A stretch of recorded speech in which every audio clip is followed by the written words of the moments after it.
Hey, what's going on, everyone? Let's talk about one of the most important things every human being should be aware of and have a strong ability to do in life. Everything you're going to hear you can apply to whether it's fighting in a cage or a ring, but also fighting in life, relationships, arguments, how to win an argument, be a better negotiator, how to negotiate deals. This applies to everything. Fighting is not just in the ring, in the cage, it's life. Okay? So, let's go straight into this. There are some very important steps, and I suggest if this is of interest to anyone out there, get a notepad, write them down. The first and most important thing in winning fights, how to win a fight, is preparation. Preparation is probably the most important thing of all. Why? Because confidence stems out of preparation. When you prepare, you're going to be thinking of what your strengths are, what your weaknesses are, what your opponent's strengths are, what your opponent's weaknesses are, and you'll come up with a game plan. You're going to realize, well, this is where I want to be, this is what I want to do, this is where I don't want to be, and what I don't want to do. Okay? So figure out what your strengths are and your weaknesses, and the goal is you do not want to get into your opponent's game. In a fight, we can all imagine what that could be. There could be someone who's better at boxing and someone who's better at grappling or kickboxing, whatever. Now in arguments, if you're in a fight or in a verbal sparring match or a debate is very similar to a fist fight. You've got to stay calm. Composure is the most important thing. We're going to come to that in a second. But first of all, step one, preparation, right? Your confidence going into a debate or an argument, even if it's arguing with your husband or your wife or trying to come to a deal, whatever it is, prepare for it. So many of us, we don't prepare. We just kind of go into it and then we struggle and we have difficulty. Well, preparation is super important. So learn and know what your strengths are. It might be that you're better at debating when it comes to via email or by phone or by texting, and you might not be so good at it face to face, whereas the person you're confronting is better face to face, not so good with emails, not so good with texting. So figure out what your strengths are and try to enforce your will, your strategy, your method of communication. Let them come into your game, okay? A lot of us, we get flustered and we get emotional in debates and arguments. When we're arguing with people, sometimes we lose our focus. It's actually not sometimes, it's very frequently. And this comes to the next step, which is composure. But before we get onto composure, when you're in an argument or a debate or a fight, in an argument situation, you don't want to be thinking too much. The best fights, the best fighters, debaters, they're free-flowing. They're not overthinking too much. Okay, you might think, well, I need to think because I lose my focus and then I become emotional, I get angry and I say stupid things and then I regret it later. Well, the reason for that, I believe, is because of lack of preparation. See, the best way to win a fight or to win an argument is to train yourself, to prepare. Part of preparing, training is going to be visualize. Sit there and visualize in your mind the debate, the fight. And feel your anxiety. Feel the person bullying you or taking you off your game plan. Feel that, the nerves, the loss of focus, and then from that feeling convert it into confidence. Feel the confidence, feel your calm. That's preparation, that's your training, and the more you do it, the more you take that seriously, the better, more effective, and more likely you're going to be at winning arguments, winning fights. Okay? So, like as I said, you don't want to be overthinking when it actually comes to the fight.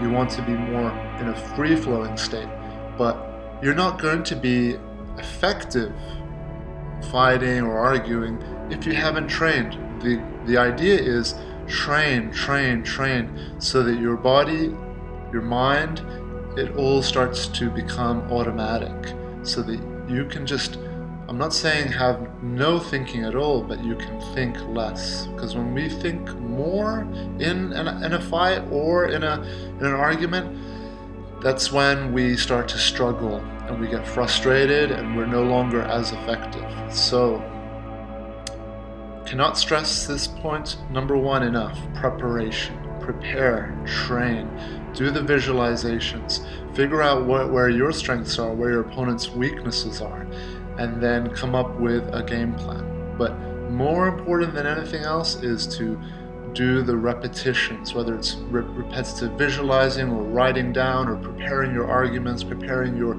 points. Do it and go over them and over them and over them. Why? Because the more you go over them, whether if it's a physical fight, you're going to be building that muscle memory, those instinctual responses. I had a fight a couple of months ago, and the opening seconds of the fight, I got hit really hard in the face, and then my instinct took over. I grabbed the guy, took him to the ground, and controlled him. It wasn't something that I thought about doing, it's just instinctual. And it happens in a lot of the fights that I've been in. At the end of the day, when you're under that pressure, you're going to lose the focus, and it's going to be mostly instinctual. So the way you can prepare and make sure that what comes out of your mouth or the way you fight is going to be more effective, you can prepare by just doing the repetitions, training. Okay, so don't just go blindly into it. There's a whole bunch of people out there who are actually very talented, and because they have that talent, they depend on it, and they can sometimes procrastinate and not do the work.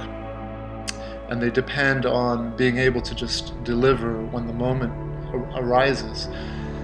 And then you have the opposite, people that don't have the talent, but they do the work, they do the repetitions, they put in, the time and effort. And a lot of the time it's like, well, this person shouldn't have won. They don't have the talent, but what they've done is, with what little talent they have, they've put in the work, they've done the repetitions, and so when it comes to the moment, their body, their mouth, their mind is just geared. Okay, so that covers preparation. Very, very important, probably the most important step of all. Next strategy for winning a fight is stay composed. Composure is so important. After Conor McGregor's fight with Floyd Mayweather, he was quoted to saying that he had never been in the ring with someone who was so composed. Conor's game plan was to come out at the beginning, because Conor's bigger, stronger, has a much longer reach.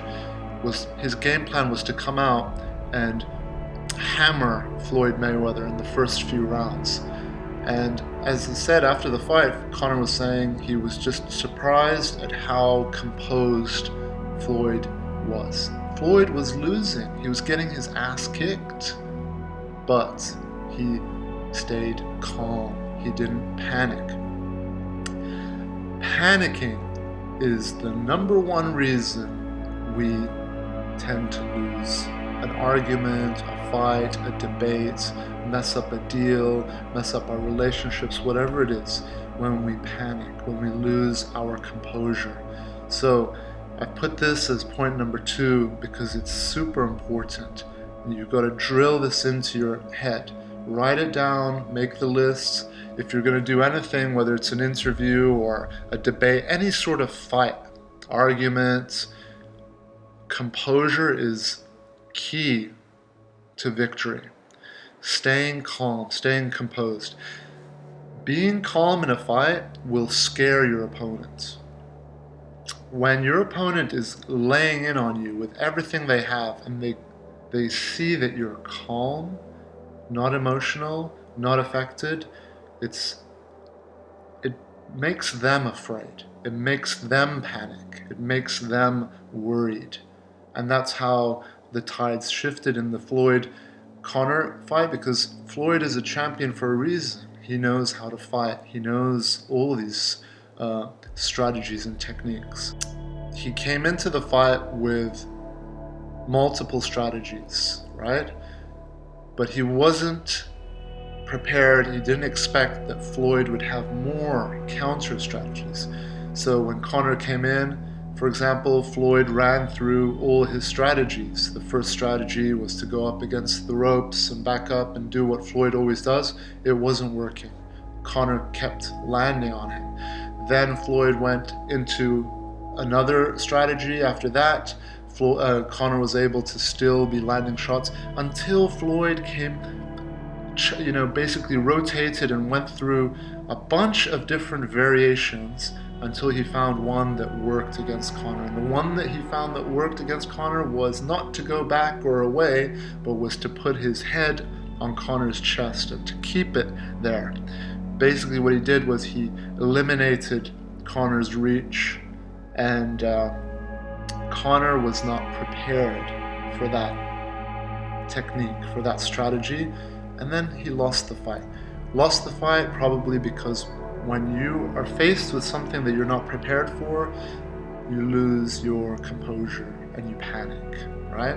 I'm using these just as examples, okay, of how to win a fight, not just in the ring, but also in, mostly, arguments, debating, how to be a better debater, okay? Use these strategies from fighters in debates, in arguments.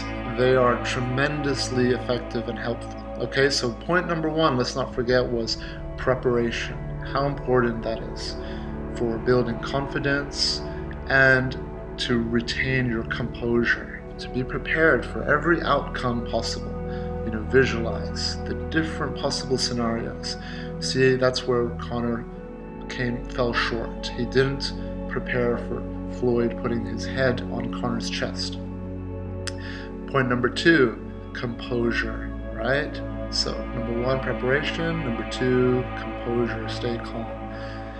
Number three, don't play their game. This is linked to composure, okay? So when you're under pressure, when you're in an argument and the person is winning, let's say they're beating you in the argument, they're coming up with smarter arguments, their strength might be that they have a great vocabulary and you don't. Or their strength might be that they have, whatever it could be, a lot of good facts, but they may be not good at delivering. You might be better at speaking, they might have more, whatever it is, okay? If they start winning, again, stay calm. Prepare to lose. Prepare to be losing a fight. Okay, a fight isn't going to be that you're going to go in and expect that you're going to be winning every single step of the argument or the fight. Do not have that as an expectation. That expectation is dangerous, and that's where you can get disappointed and then give up, right? Or get let down.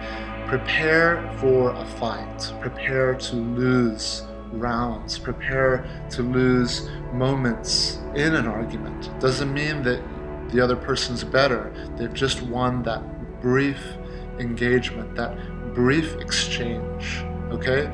So simply knowing this will help you, because this knowledge is part of your preparation, okay? So remember, when I was in Bali and I was training over there at an excellent gym with two brothers out there, they're the Leone brothers. In wrestling, what I learned from the gym in Bali was, he said, your goal when you're going to go for a takedown, to take down your opponent, don't expect the first takedown to be successful. Don't expect the second to be successful. Go for the third. And this was a huge eye-opening, or my mind opened up at this point, because I had always thought, like, I'm just going to go for one takedown, and if it fails, I'm like, oh shit, But the attitude of, don't expect you're going to go in and knock someone out. Don't expect that you're going to go for one takedown. So when you go in to whether it's a cage fight or a fight in the ring or jiu-jitsu match or an argument, or a debate, have it in your mind that you're going to come out with 3, not just 1. You're going to be ready for the first argument to fail, the first strike to fail. Be ready for the second one to fail, okay? Because your opponent is not going to be ready for you to go deliver 3 or 4. They're going to be expecting just 1. If I go for a takedown, they're not going to expect that as soon as I go for this takedown, I'm going to go immediately for a second one. And that's what we were training a lot in Bali. You go for the takedown, it fails, boom, for a second one, it fails, boom, go for a third one. Immediately, one after another. And it's usually the second punch, the third punch in a combination that's going to knock someone out, not just if you go for a single one. It's going to be, if you look at a lot of knockout highlight reels on YouTube in fights, it's amazing how many times you're going to see the fighter who knocks out the other guy gets surprised when the guy falls down. It's amazing. It's usually a combination, 1, 2, 3, 4, but the third one lands and the guy falls down, drops, and the person who delivered the combination is like, whoa, and then runs in, wasn't expecting it, right? So your focus has to be not on getting the knockout or winning or your opponent getting defeated. Your focus needs to be on just constant pressure, delivering your exchanges. Don't play their game, okay? This is something that we see a lot in cage fighting and any kind of fighting, but also in arguments. You're going to see people trying to tease you and get you emotional so that you lose your focus, okay? A lot of us, we think that, oh, I'm too emotional, I'm too sensitive, I lose my train of thought. Being sensitive is not a weakness at all. Being sensitive is a superhero strength. It just means that you're able to sense more, you're able to see more, you can observe more, and you can basically use all of that knowledge to help you strategize and plan. But a lot of us who are more sensitive and are more emotional, we tend not to do the preparation, step 1, and we tend to not train our composure enough. Being emotional, emotion is energy. When you get angry or emotional or frustrated or lose your cool and your focus, at the end of the day, what's happening is you're being overpowered by emotion. That's a strength. Emotion is strength. It's just a case of learning how to channel that power, channel that anger. That if you have hatred, if you have frustration, it's okay, but channel it, use it. It's like a fuel store. The problem is that a lot of us, we unleash all of it, kind of like pushing a button on those video games where you get the booster on the, on the racing games. You push that booster and then you start beating everyone, but then you slow down and everyone catches up. Use that anger, use that frustration, use those emotions, but don't open it up completely. Release it little by little and realize and understand that energy source your opponent most likely doesn't have, because the strength of being super sensitive, and emotional. I don't like the word sensitive. I think oversensitive or super sensitive. I think a much better way to describe it is your senses are stronger. Your senses are greater. You have stronger, just a higher level of sensing. You can see more. Most people don't have that, so learn how to use that in your advantage, right? They all, often say out there, even in, X-Men and superhero comics are just beautiful ways of expressing this. That use what you think makes you weak or whatever. Use that as your strength and be proud of it, but learn how to channel it. Learn how to use your strength, because at the end of the day, we all have our strengths and weaknesses, and in a fight, you can't give up. You've got to focus on your strength, work on enforcing your will. Play your game. Your opponent's going to be doing the same. They're going to try to get you off your game and to get you to release all your emotions so you get exhausted and lose the fight quickly, right? Your goal is to remain composed, right? Remember, step 2. So emotion is energy, but it must be channeled well.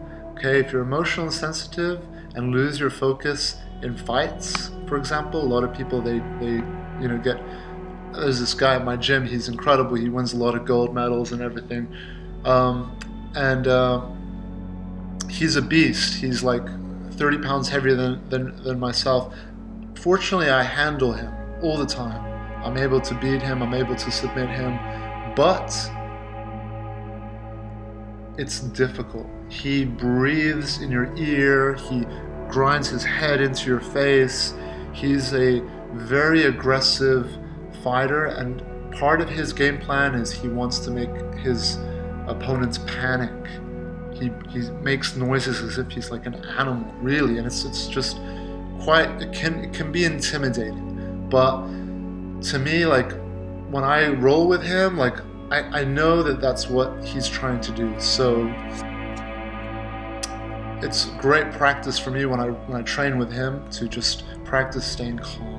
And when you're calm with him, he gets worried, all right? And it's not just him. That's how it is really with a lot of people out in the world. They're going to try to scare you, intimidate you. That's just their game plan, okay? And when people usually do that, it's usually because they lack true strength, okay? So they're trying to get you to make mistakes rather than them trying to use their ability to beat you, right? So you stay calm, stay focused. The word is professional. Stay professional, right? Don't get distracted. Okay, so just one thing that before I move on too much, meditation is super important. Meditating is basically how to train your focus. Sit there, focus on your breathing. As a fighter, I think it's a very important practice you don't have to sit there and do a lotus pose like a hippie or a Buddhist monk or whatever, but find a way where you can train yourself, and it's like training your muscles to be able to focus on something simple for a longer period of time. So things like social media and Facebook and Twitters and all this, ask yourself, are they helping you to train your focus, or are they distracting you and making your focus muscles weaker, right? So being able to focus is tremendously important in fights. And it's very underrated, very under talked about, very underutilized. But a lot of high-level fighters, a lot of high-level businessmen, entrepreneurs, debaters, politicians understand how important it is to focus. Golf, for example, is a sport a lot of people play to train their focus. It's a form of meditation. You've got to be very focused, you've got to be very in the moment, you've got to be very trained to be able to produce a great swing and hit a tiny little ball with a little thin piece of metal, right? So train your focus as often as you can. I like meditating. I find that it has the most powerful effect on me. I try to do it before bed, and I just lay there and I relax every muscle in my body. I try to be as calm and relaxed as possible. I notice tension here in my hips. I release it slowly, and then I focus on my breathing for as long as I can without my focus going on to thoughts, right? That's how you can train your focus, and it's useful so useful in a fight because you can don't get distracted by what your opponent's going to throw at you. And it's just an amazing talent just to have for life in general. Okay? So let's move on now to the next point, which is be aware and prepare for traps. This is linked to the previous point of don't play their game. So your opponent's going to have a bunch of different ways to try to get you distracted, try to get you emotional, try to get you off your center, off topic. That's another key word you should all write down, or you should write down this. Write down what the goal is of your argument, of your debate, of your fight, right? And then stay on topic. There's going to be a ton of stuff coming at you to get you off topic.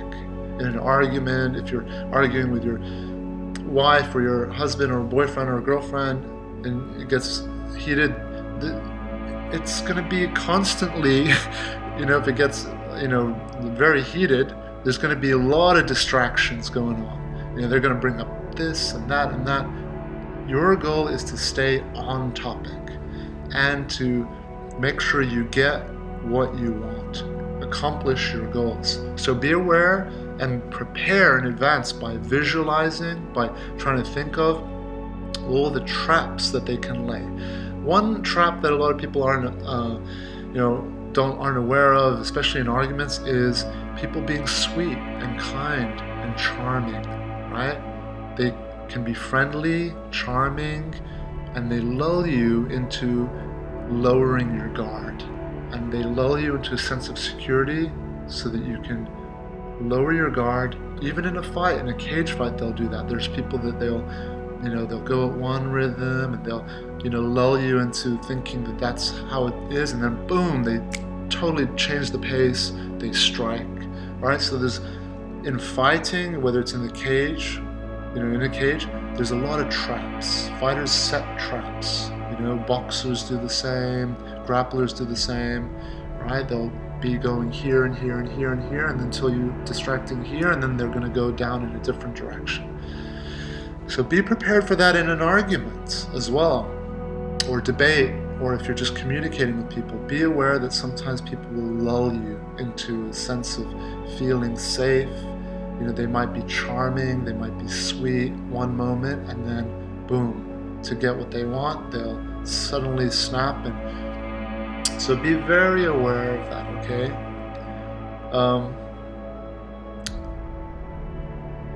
Awareness is obviously so important in all of this.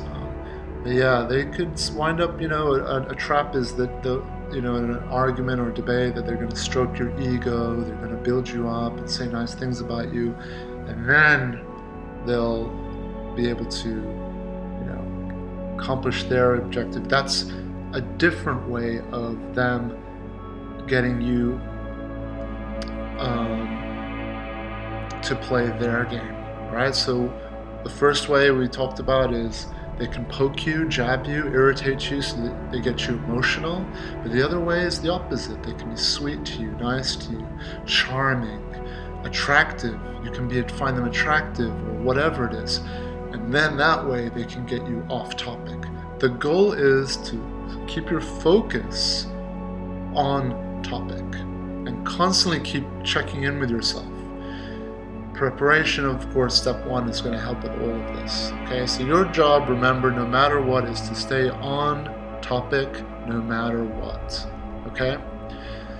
Now, no matter how many times you get drawn into their game, remember, this is a fight. You're not going to be winning every exchange. So if they're sweet and they manage to tempt you and then you go off, it's okay. Come back on topic, right? Once you realize that, oh, what's going on? We're going off into something else. Why are you talking about, how much amazing sex we're going to have tomorrow night? Let's get back onto topic. Or if it's a fight, or in a fight, well, why is this person suddenly changed their rhythm? Or you've got to question sometimes everything in a fight. Okay. And what's going to help, again, is writing out your goals and your objectives before you get into the fight, before you get into the argument. What's the objective? What is your agenda? What is it that you want to get out of this? And once that's clear, then you'll be able to stay on topic. If you don't know what the point of the argument is or the debate is, then it's going to be a mess. It's going to be confusing, right?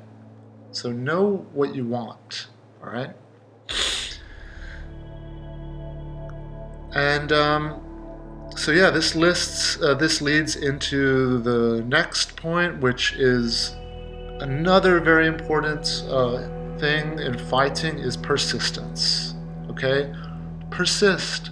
You're not going to win every exchange. We've already covered this a few times in this video already. There's an excellent quote that says, I'll post it down in the comments because it's excellent, and it's a lot of us, we give up at the first sign of perceived failure.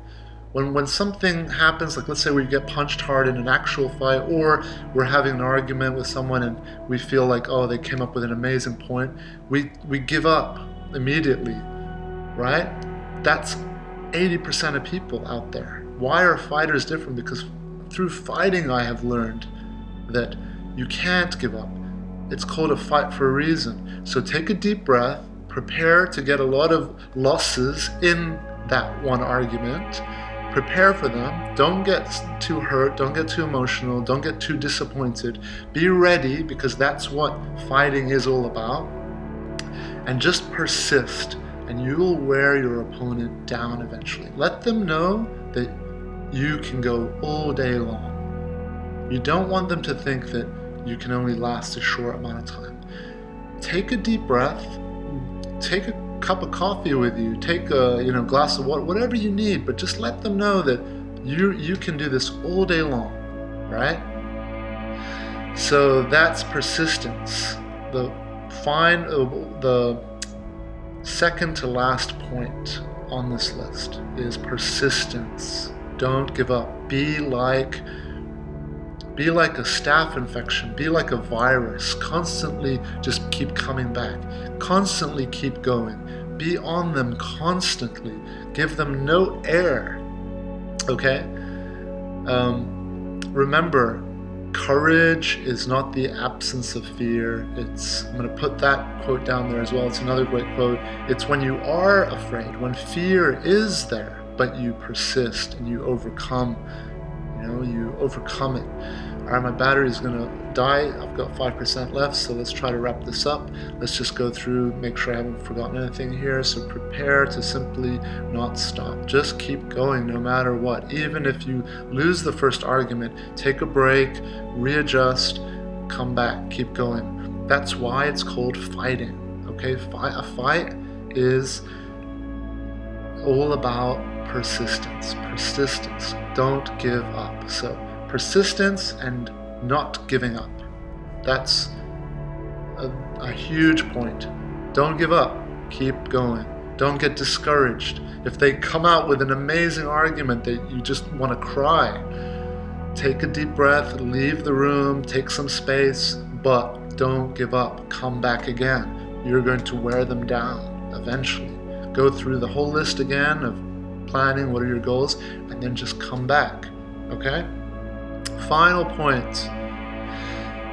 Learn from your losses, whether it's losing a little argument in a much bigger debate, or let's say you lose the entire debate, or let's say you lose a fight. Okay, I've lost fights, I've won fights.